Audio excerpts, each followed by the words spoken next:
మా ఇంట్లో ఏదైనా స్వీట్ చేస్తే పిల్లికి రొయ్యల మొలతాడు కట్టినట్టే మా బాబు అయితే అలానే చేస్తాడు. ఇంకా స్వీట్ చేయడమే ఆలస్యం, చేసినప్పటి నుంచి అది అయిపోయే వరకు కావాలి కావాలి అనేసి అడుగుతూనే ఉంటాడు.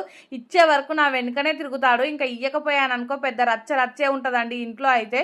ఈ నువ్వుల లడ్డూలు అయితే ఎప్పటి నుంచో చేద్దామనేసి మా బాబు గురించి ఆలోచించి పెండింగ్లో పెట్టాను. కాకపోతే మొన్న పాప స్కూల్కి వెళ్ళినప్పటి నుంచి అయితే మా పాప ఒకటే అడుగుతుంది, మమ్మీ లడ్డూలు చేయమనేసి. ఇంకా తనకి స్నాక్స్ బాక్స్లోకి పనికొస్తాయి కదా అనేసి నేను చేశాను.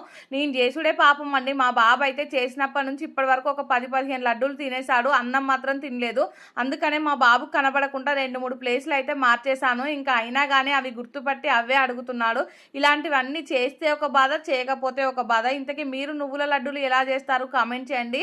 ఈ ప్రాసెస్లో అయితే ఒకసారి ట్రై చేయండి, చాలా టేస్టీగా వస్తాయి. చేయడం కూడా చాలా ఈజీగా అయిపోతుంది. ముందుగా నువ్వులను అయితే మంచిగా ఒక మూకుడులో వేసుకొని సిమ్లో పెట్టుకొని చిటపటలాడే వరకు అయితే ఫ్రై చేసుకోవాలి. దాని తర్వాత అవి కొంచెం చల్లారాక మిక్సీ జార్లో వేసుకొని ఫస్ట్ కొంచెం మిక్సీ పట్టుకొని దాని తర్వాత ఇంకా మనం తినే తీపికి తగ్గట్టు అయితే కొంచెం బెల్లం వేసుకొని ఇంకా మళ్ళీ మిక్సీకి పట్టుకోవాలి. ఇంకా అవన్నీ బాగా మెత్తగా మిక్సీకి పట్టుకున్నాకైతే ఇలా ఉండల్లా చేసుకోవడమే. నువ్వుల్లో నుంచి నూనె బయటకు వచ్చే వరకు అయితే మిక్సీ పట్టుకోవాలి. అప్పుడే ఈ ఉండలు అయితే చాలా టేస్టీగా ఉంటాయి. ఇంకా మా పిల్లలు చూడండి చేస్తుంటేనే తింటున్నారు. సరే మరి ఉంటామల్లా, బాయ్.